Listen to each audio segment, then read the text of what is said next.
Hi and welcome back to the new video. I know आपके बहुत सारे comments हैं and you are keep asking कि ये बता दो and I was like I was already stuck in my exams, my second of exams.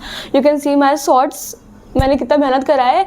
And yeah myself नाम can currently I was second year MBBS student. और अभी आपको मैं बताने जा रही हूँ जो भी आपके नीट काउंसलिंग से रिलेटेड डॉक्यूमेंट्स चाहिए अभी, अभी आज कल जब आप ये वीडियो देख रहे होगे तो 18 जुलाई होगा, तो 18 जुलाई को 2 बजे से काउंसलिंग शुरू हो जाएगी। आप काउंसलिंग यूपी की काउंसलिंग करानी है तो कहाँ जाओगे, क्या डालोगे, नीट यूजी काउंसलिंग 2025 करके डालोगे तो जो फर्स्ट लिंक आएगा ना यूपी नीट करके, तो उस पर आप क्लिक करना, वहाँ से आपकी काउंसलिंग शुरू हो जाएगी और ये 2 बजे से चालू होगा। आपको सिर्फ और सिर्फ रजिस्ट्रेशन करना और आपका जो डेट है रजिस्ट्रेशन का वो है 18 of July to 28 of July. Date means कि 18 ऑफ जुलाई से 28 ऑफ जुलाई तक आप कभी भी रजिस्ट्रेशन कर सकते हो, प्लस जो 1-2 और प्रोसीजर है वो कर सकते हो। डेट डजंट मीन कि आपको 18 जुलाई आया तो 18 को ही फिल करना है फॉर्म, नो। 18 को थोड़ा रिलैक्स करो, साइड ग्लिच हो सकती है, मतलब कुछ भी हो सकता है, तो 19 को फॉर्म फिल कर दो। 19 के बाद से 28 तक आप कभी भी ये फॉर्म फिल कर सकते हो रजिस्ट्रेशन का। उसके लिए आपको क्या डॉक्यूमेंट चाहिए वो I am going to tell you. Like सबसे पहले तो नीट एडमिट कार्ड। जब आप नीट का फॉर्म भरे थे, जो आपका एक एडमिट कार्ड रिलीज हुआ था जिसको आप लेके पेपर देने गए थे, वो नीट एडमिट कार्ड, उसका लाइक बेसिकली रोल नंबर चाहिए होता है, पर उसका फोटोकॉपी बना के रख लेना। आपको चाहिए स्कोर कार्ड जो आपका नीट का रिजल्ट आया हुआ है वो। उसके साथ 10th एंड 12th की मार्कशीट चाहिए। 10th एंड 12th की मार्कशीट के साथ उसका सर्टिफिकेट भी चाहिए। अगर नहीं भी है तो इट्स ओके, वही फिल कर देना, कोई प्रॉब्लम नहीं होगी। आईडी प्रूफ के तौर पे आपको आधार कार्ड चाहिए होगा, जो ऑब्वियसली होगा आपके पास। सेकंड, कोई कैटेगरी सर्टिफिकेट अगर कोई लगती है, SC ST या OBC या EWS, मतलब कुछ भी लगता है तो वो डाल देना। साथ में पासपोर्ट साइज़ फ़ोटोज़ ऑनलाइन भी होनी चाहिए, वही फ़ोटो रखना जो आपने नीट के टाइम पे नीट रजिस्ट्रेशन फॉर्म के लिए भरा था, नीट देने के लिए जो भरा था, वो फ़ोटो होंगे तो बेटर होगा ज़्यादा।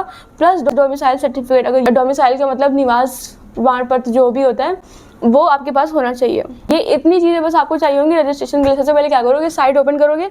साइट ओपन के बाद में रजिस्ट्रेशन लिख के आएगा, तो रजिस्ट्रेशन में आपका रोल नंबर पड़ेगा, पैसे डिपॉजिट होंगे, रजिस्ट्रेशन फ़ी पड़ेगी। यूपी के केस में 2000 पड़ती है और ये 2000 रुपीज़ जो होती है वो नॉन रिफंडेबल होता है। आप जो दोगे सरकार को वो पैसा लेके रख लेंगे, कॉलेज मिलता है या नहीं मिलता है डेट डजंट मैटर। जो आप सिक्योरिटी डिपॉजिट दोगे आप, वो आपका 30,000 होता है, वो 30,000 रुपीज़ रिफंडेबल होता है। आप अगर कॉलेज ले रहे हो तो भी मिल जाएगा, अगर कॉलेज नहीं ले रहे हो तो भी मिल जाएगा। कॉलेज अलॉट हो गया उससे कुछ टाइम बाद आपको वो पैसे रिफ़ंड हो जाते हैं। कुछ सर्टेन कंडीशंस होती हैं, वो पैसे नहीं आते हैं। फॉर एग्जांपल, अगर आपने फर्स्ट राउंड में भी नहीं एडमिशन लिया, सेकंड राउंड में भी एडमिशन नहीं लिया, तो आपके पैसे चले जाएंगे, ठीक है। तो ये कुछ सर्टेन कंडीशंस हैं जहाँ से पैसे चले जाते हैं, ये वापस नहीं आते हैं, तो ये पैसे हो गए। उसके बाद में आता है चॉइस फिलिंग एंड लॉकिंग का ऑप्शन। तो चॉइस फिलिंग का मतलब है कि आपको कि मेरे मान लो 656 मार्क्स आ रहे हैं तो मुझे KGM में मिल जाएगा इतने मार्क्स पे, तो मैं सिर्फ KGM में डालूंगा। तो ये गलती मत करना, मैंने पिछले वीडियोस में बताया कि ये मिस्टेक्स नहीं करनी है। तो सारे कॉलेज फिल करने, लाइक KGM में डालो, GSVM डालो, RML डालो, जो भी तुम्हें मतलब चाहिए लाइन से, जो भी टॉप टू बॉटम में सारे कॉलेज फिल कर दो। SMC वाले जितने भी कॉलेज है कि ठीक है SMC सिद्धार्थनगर मुझे चाहिए तो मैं यही डाल दूंगा तो मिल जाएगा, नहीं भाई, fill all the colleges from like 13 वाले डालो, 19 वाले डालो, 21 वाले डालो, अभी 24 वाले जितने भी है वो डालो। 24 वाली वीडियो कल आ जाएगी आपकी, मोस्ट प्रोबेबली कल आपकी वो वीडियो अपलोड हो जाएगी प्लीज़। अब एक चॉइस करने के बाद में आपने लॉक कर दिया, अगर आपने एक बार लॉक कर दिया है तो दोबारा से आप उसे लाइक रिन्यू नहीं कर सकते हो। इसीलिए पहले तो सारा फिल कर लो। फिल करने के बाद लाइक जब अभी तो 28 तक आपको क्या करना है, रजिस्ट्रेशन फ़ी और सिक्योरिटी फ़ी आपको अभी ये करना है, प्लस रजिस्ट्रेशन करना है। 28 ऑफ जुलाई के बाद वापस से एक आएगी, मतलब वो डेट देंगे आपको, वहाँ से आपको चॉइस फिलिंग करनी है। Choice filling and choice locking करनी है। तो चॉइस फिलिंग के लिए सबसे पहले आप कॉलेज सारे फिल कर दो, क्राइटेरिया अपना बना के रख लो जो भी तुम्हें चाहिए, एंड उसके बाद चॉइस लॉक कर देना। लाइक मान लो अगर last date for example 3 of August है लास्ट डेट, तब क्या करोगे, 2 को या फिर 1 को तुम सारी चॉइस को लॉक कर दो। अगर तुम श्योर हो कि मेरे को यही सीक्वेंस है मेरे कॉलेज का, मेरे को यही चाहिए, तो आप तुरंत लॉक कर दो। हर दिन टाइम लिमिट ही करना पड़ता है। सारी चीज़ों को वापस से देख लो, सीक्वेंस को देख लो और चॉइस को लॉक कर दो लास्ट डे से 2-3 दिन पहले तक। चॉइस को लॉक करना भूल गए हैं तो आपके हाथ से कॉलेज चला जाएगा, आपको कोई कॉलेज नहीं मिलेगा। आपके 700 मार्क्स आ रहे होंगे, अगर आपने लॉक नहीं करा है कोई भी चॉइस तो गया, कॉलेज गया आपके हाथ से। 1 साल का और ड्रॉप ले लेना। हाँ, सबसे इंपॉर्टेंट चीज़ तो मैंने बताई नहीं, इसमें आपका कॉन्टैक्ट नंबर फिल करना होता है। कॉन्टैक्ट नंबर के साथ आपको ईमेल आईडी फिल करनी होती है। Email ID and contact number वो डालने हैं जो एकदम वैलिड हो। लाइक आपको एक कॉल जाएगा, आप उठा लोगे।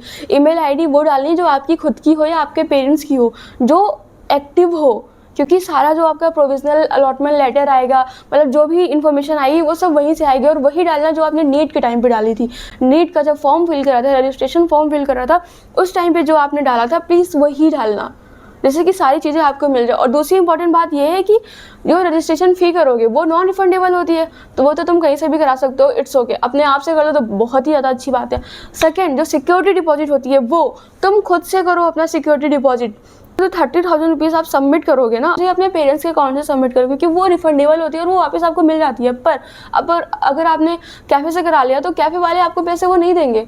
बहुत कुछ अच्छे होते होंगे वो दे देते होंगे, या फिर आप बहुत ही जीनियस हो, आपको पता है कि हाँ पैसे आएंगे, मैं जाकर उससे निकलवा लूँगा, तो आप दे दोगे। अगर आप भोले इंसान हो तो वो पैसे आपके ले लेगा और आपको नहीं देने वाला है। फॉर एग्जाम्पल, मैंने अपनी काउंसलिंग जो करी है खुद से करी है, तो मेरे तो पैसे मेरे अकाउंट में आ गए थे, ठीक है।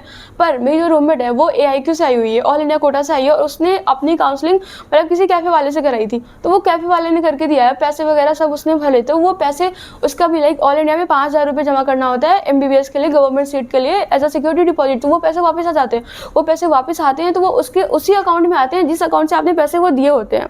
और अगर आपने किसी और का अकाउंट दिया तो उसके अकाउंट में जाएंगे। अब वो इंसान आपको बताएगा कि नहीं बताएगा, भाई पैसे आए हैं, लो तुम्हारे पैसे ले लो, तो ये उसके ऊपर डिपेंड करता है। इसीलिए मैं कह रही हूँ कि जो पैसे तुम जमा कर रहे हो वो अपने अकाउंट से सबमिट करो, क्योंकि ये बहुत ही 30,000 रुपीज़ बहुत ही बिग अमाउंट होता है। ये अपने अकाउंट या अपने पापा के अकाउंट से सबमिट करो, किसी और पे प्लीज़ ट्रस्ट मत करना। और किसी कैफ़े वाले के पास जाओ तो उसको बता दो भाई ये पैसे वापस आते हो, मैं तेरे से लेके रहूँगा। ये इन्फॉर्मेशन उसके कान में से बाहर डाल दो, एकदम भोंदू बन के मत जाना कि हाँ ठीक है 30,000 रुपया बोला है, मैंने उसको दे दिया और अब वो लेके रखे हुए अपने पास।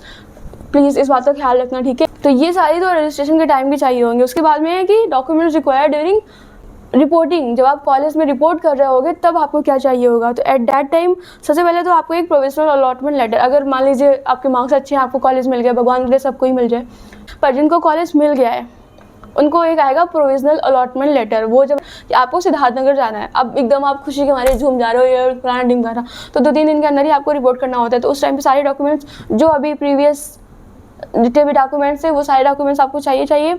इसके लिए आपको गैप सर्टिफिकेट भी चाहिए।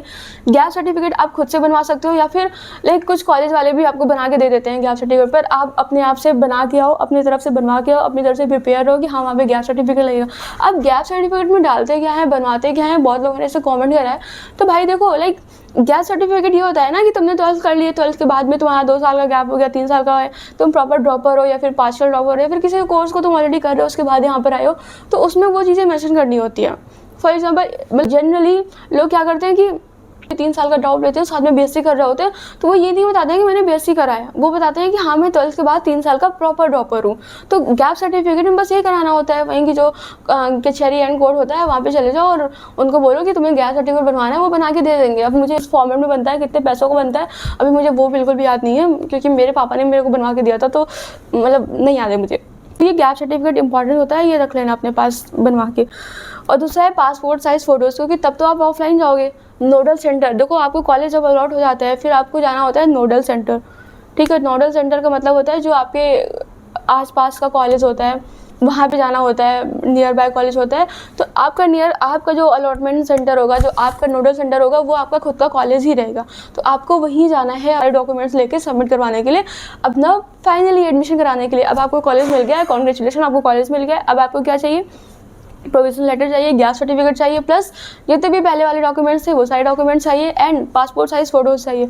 पासपोर्ट साइज़ फ़ोटोज़ कम से कम 30 फ़ोटो, 30 तो खैर बहुत ज़्यादा हो गई, तुम 10 या 15 फ़ोटो अपने पास लेके रख लेना, क्योंकि बहुत काम आती हैं। Being a first year MBBS student तो बहुत ज़्यादा काम आती हैं, तो प्लीज़ इतनी सारी फ़ोटोज़ तुम लेके अपने पास रख लेना। फ़ोटोज़ कोशिश करना कि वही फ़ोटो रखना जो आपने नीट के टाइम पे यूज़ करी है ना, वो फ़ोटो होंगे तो पहचानने में भी आसानी रहती है। ये हो गया। फिर आपको एक मेडिकल सर्टिफिकेट चाहिए होता है। मेडिकल सर्टिफिकेट आपको कॉलेज में ही जाके मिल जाएगा, उसके लिए आप परेशान मत हो कि मैं बाहर से बनवा के लाऊंगा, क्योंकि आपका मेडिकल टेस्ट यहाँ पे होता है, हर चीज़ का होता है, आपके बोन्स का होता है, आपकी आइज़ का होता है, आप मतलब एवरीथिंग फुल बॉडी चेक आपको यहाँ पे होता है, तो उसके लिए परेशान होने की ज़रूरत नहीं है। फिर आप, और हाँ मैंने एक चीज़ बताई नहीं, डिसेबल PWD का अगर सर्टिफिकेट आपके पास है तो वो भी डाल लो, क्योंकि रजिस्ट्रेशन करोगे तो उसमें मतलब आता है कि PWD बिलोंग करते हो या नहीं, तो उसका भी प्लीज़ डाल लेना, क्योंकि उसके बेसिस पे और आसानी से कॉलेज मिल जाता है, तो वो देख लेना। प्लस सबमिट करने आओगे तो भी आपको PWD का सर्टिफिकेट चाहिए होगा। डोमिसाइल सर्टिफिकेट तो मैंने बता ही दिया, यूपी के रहने वाले हो तो उसका, जहाँ के भी रहने वाले हो वो तो आपको चाहिए होगा। अब क्या चाहिए, अब ट्रांसफ़र सर्टिफिकेट चाहिए होता है। ट्रांसफ़र सर्टिफिकेट जो आपके कॉलेज से मिलता है, मान लो आपने BSc कर लिया तो BSc वाले कॉलेज से लेके आ जाओ, 12th पास हो तो 12th वाले कॉलेज से लेके आ जाओ। ये जब आप वहाँ से पास हो रहे होगे तो आपको मिला होगा, अगर आपके पास रखा होगा वेल एंड गुड, अगर नहीं रखा होगा तो जाओ वहाँ से बनवा के लेके आ जाओ। फिर होता है माइग्रेशन सर्टिफिकेट। अब कुछ लोगों का कमेंट भी आया हुआ है कि माइग्रेशन सर्टिफिकेट जो है वो ओरिजिनल खो गया है तो क्या करें। तो ओरिजिनल खो गया है तो कोई बात नहीं, आप कॉलेज जाओ, कॉलेज में एडमिशन आपका हो जाएगा। मेन डॉक्यूमेंट्स हैं ना आपके पास, उसके बाद में आप डॉक्यूमेंट्स को सबमिट करते रहना। ये नहीं है कि आपका एडमिशन नहीं होगा, आप वहाँ पहुँच गए हो, ये सारी इन्फॉर्मेशन आपने दे दी, आपका एडमिशन प्रॉपर हो गया है, तो प्लीज़ स्टे फ्री, ठीक है। और साथ में कैटेगरी सर्टिफिकेट, जो 12th पास हो वहाँ से, या फिर ड्रॉपल जहाँ से भी, मतलब जहाँ से भी आपने करा है कुछ, और इससे पहले MBBS करने से पहले जहाँ से भी करा है वहाँ से आपको मिल जाएगा ये सारी चीज़ें। अदरवाइज़ 12th वाली चीज़ें लगाना। और नीट एडमिशन फॉर्म जब आप भर रहे थे तो उसमें आपने जो कोड डाला होगा ना, जो 1 से लेकर 7 तक आते हैं, उसके अकॉर्डिंग है। लाइक अगर आपने 1 भरा है कि आप 12th पास आउट हो एकदम, तो आपको गैप सर्टिफिकेट नॉर्मल से बनवा लेना है। 2, 3 भरा है तो लाइक आपने कुछ और कोर्स कर रखा है तो उसके अकॉर्डिंग बनवाना है। तो ये गैप सर्टिफिकेट जो है उस पर डिपेंड करता है। सब कुछ हो गया है, आप यहाँ पे आ गए हो, बधाई हो, आपको कॉलेज मिल गया। अब आप कॉलेज के अंदर आ गए हो तो जितने भी आपके डॉक्यूमेंट्स हैं, देखो यहाँ पे ओरिजिनल कॉपी जो है वो सबमिट हो जाती है, ठीक है। ये तब आपको मिलती है जब आपका MBBS खत्म हो रहा होता है, आप पास आउट हो रहे होते हैं यहाँ से, तब आपको ये मिलता है। इसके पहले आपको क्या करना है, 5 set of all the copies बना के रखनी है, फोटो कॉपी बना के रखनी है 5 सेट। लाइक अगर आपका नीट स्कोर है तो नीट स्कोर के 5 फोटो कॉपी निकलवा लो, नीट एडमिट कार्ड है 5 फोटो कॉपी निकलवा लो, कास्ट सर्टिफिकेट है 5 फोटो कॉपी करवा लो। जितने भी ये डॉक्यूमेंट्स हैं मतलब 5 फोटो कॉपीज़ आपके पास एटलीस्ट होनी चाहिए, क्योंकि 2 तो सबमिट हो ही जाती हैं, और प्लस तुम्हारी एक जो रियल वाली ओरिजिनल होती है वो भी सबमिट हो जाती है। तो अब आपके पास क्या बचेगा, आपके पास बचाने के लिए एटलीस्ट 3 या 2 तो होनी चाहिए। तो 5 अगर नहीं करा पा रहे हो तो 4 करवा लो, ठीक है, पर इतना होना चाहिए आपके पास, ये मैंडेटरी है। तो ये हो गया। अभी कुछ आपके डाउट्स ले लेते हैं जो आपने क्वेश्चन करके मेरे से पूछे हैं, एंड उसके बाद में यस, बधाई हो बहुत बहुत, फाइनली आपको कॉलेज अलॉट होने वाला है, आपकी MBBS जर्नी शुरू होने वाली है, and I am to excited, I don't know why, मैं खुद भी बहुत ज़्यादा एक्साइटेड हूँ। तो आप पे कुछ क्वेश्चन है। एक आस्था ऐश्वर्या ने पूछा है कि दी आप ही सजेस्ट कर दीजिए कि बॉन्ड कराएं कि नहीं कराएं। तो बॉन्ड कहीं अलग से नहीं करवाना होता है। अगर आप यूपी से हो तो आपको आफ्टर MBBS 2 साल का बॉन्ड देना होता है। आप कहीं और से हो तो वहाँ के अकॉर्डिंग आपको बॉन्ड देना होता है। अदरवाइज बॉन्ड नहीं करना चाहते हो तो 10 लाख रुपये भरने होते हैं। तो ये है, बॉन्ड सबको देना है अगर यूपी वाले हो तो। फिर एक क्वेश्चन है, दी सारी चॉइसेस इंडिविजुअली लॉक करने होते हैं या कंप्लीट प्रेफरेंस लिस्ट लॉक होता है एक बार में। ये वंदना अग्रवाल ने जो आपने चॉइस फिलिंग वाला मैंने एक बना रखा हुआ है, इसके पहले वाला काउंसलिंग मिस्टेक्स, वो प्लीज़ वीडियो देख लो, वो बहुत ही आपके लिए हेल्पफुल होगा। आस्था ऐश्वर्या ने वापस से पूछा है कि दी आप अपने रैंक के हिसाब से ही कॉलेज फिल करेंगे ना। नहीं बाबू, स्टार्टिंग से लेके लास्ट तक सारे कॉलेज फिल कर दो। तुम्हें नहीं पता ना तुम्हें कौन सा कॉलेज मिलने वाला है, तो उसके अकॉर्डिंग सारे फिल करो। फिर है कि can you tell me if gap certificate मुझे अभी बनवा लेना चाहिए या फिर कॉलेज अलॉट होने के बाद। तो गैप सर्टिफिकेट अभी बनवा के रख लो, कॉलेज अलॉट हो जाएगा तो तुम्हें जाना है ना, 2 दिन के अंदर सबमिट करना होता है, 3-4 दिन का टाइम मिलता है, बस उतने में आप कैसे गैप सर्टिफिकेट बनवा के रखोगे, तो पहले से ही बनवा के रख लो।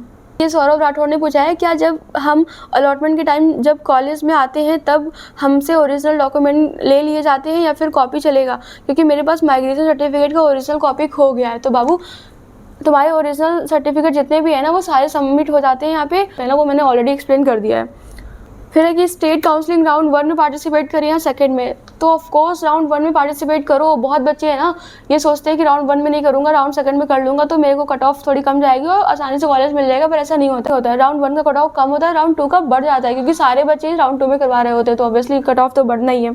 तो दूसरा है कि मैम मैंने फर्स्ट ड्रॉप लिया था उसमें कुछ नहीं हुआ, then next year partial drop ले लिया और एक प्राइवेट यूनिवर्सिटी से ऑनलाइन BA किया था, तो मुझे गैप सर्टिफिकेट लगवाना चाहिए काउंसलिंग में या ट्रांसफर सर्टिफिकेट। तो बाबू गैप सर्टिफिकेट तो लगता ही है ना, अगर आपने 1 साल का ड्रॉप लिया, 2 साल का ड्रॉप लिया तो गैप सर्टिफिकेट लगेगा ही, और ये कोड के अकॉर्डिंग लगता है। मैम काउंसलिंग प्रोजेक्ट प्लीज़ खुद से कर रहा हूँ, क्या मुझे काउंसलर हायर करना चाहिए। देखो, अगर तुम खुद से काउंसलिंग कर सकते हो ये बहुत ही आसान है, बस थोड़ा कंसंट्रेशन वाला काम है, ध्यान से काम करोगे तो खुद से कर सकते हो, कहीं और से ज़रूरत नहीं है फर्जी में पैसे वेस्ट करने के लिए, क्योंकि अभी MBBS करोगे आगे ना अथाह पैसा आपका वेस्ट होगा। लाइफ ही ऐसी है कि पैसा पैसा पैसा, ठीक है। तो काउंसलिंग अगर खुद से कर सकते हो तो वेल एंड गुड, अगर नहीं कर सकते हो तो किसी और की हेल्प ले लो। हायर करने की ज़रूरत नहीं है, 7-8 हज़ार रुपये अलग से उस इंसान को पैसे दो जो कुछ काम नहीं कर रहा है, बस एक लिस्ट बना के दे रहा है आपको। आई नो ये बहुत ही हेल्पफुल भी होती है, नो डाउट, बट खुद से कर पा रहे हो तो please do by yourself. Sakina ने कमेंट करा है कि 12th के मार्कशीट में फादर नेम ये है और 10th के मार्कशीट में फादर नेम ये है, तो कोई दिक्कत होगी क्या? देखो इनके फादर के नेम में एक स्पेलिंग एस का गड़बड़ आ गया है, तो कोई दिक्कत नहीं होगी, एडमिशन आपका हो जाएगा। पर आप कोशिश करो इसको सही करवाने का, तो सही हो जाए तो बेटर है, क्योंकि बहुत आगे चल के अगर कोई ऐसी चीज़ आ गई तो वहाँ पे अगर दिक्कत हो गया तब क्या करोगे? तो इसलिए कोशिश कर लेना कि सही हो जाए। अगर नहीं सही हो रहा तो एडमिशन में कोई दिक्कत नहीं आएगा, एडमिशन आपका हो जाएगा। मैम काउंसलर लोग बहुत पैसा मांग रहा है, क्या खुद से काउंसलिंग हो सकती है? ऑफ कोर्स हो सकती है, तुम करके तो देखो। तो बस ये सारे इतने क्वेश्चंस थे। अभी तो मैं एकदम फ्री हो गई हूँ। मैं आपके क्वेश्चंस का ऑलमोस्ट मैंने सबके आंसर्स करे हैं, कमेंट जो भी आपने करे हैं। तो या सब्सक्राइब कर लो, लाइक कर लो और जुड़े रहो मेरे से। अभी तो आपकी काउंसलिंग प्रोसेस चल रही है, फिर MBBS जर्नी देखना मेरे साथ। एंड येस, जो भी डाउट्स हैं वो प्लीज़ कमेंट कर दो। मैंने ऑलमोस्ट सारे मतलब जो भी आपके डॉक्यूमेंट से रिलेटेड हैं क्वेरीज, वो मैंने ऑलमोस्ट कवर कर लिया है ये आई थिंक। और ये वीडियो कल जाएगी, 18 जुलाई को ये वीडियो जाने वाली है। तो तब तक के 2 बजे से, उसी दिन आपका 2 बजे से रजिस्ट्रेशन शुरू हो रहा होगा। ऑल द बेस्ट, जल्दी से कॉलेज आ जाओ एंड येस अपनी कॉलेज लाइफ एंजॉय करो। एंड अगर कोई और भी डाउट आ रहा है तो प्लीज़ कमेंट कर दो, मैं बता दूंगी। Okay bye.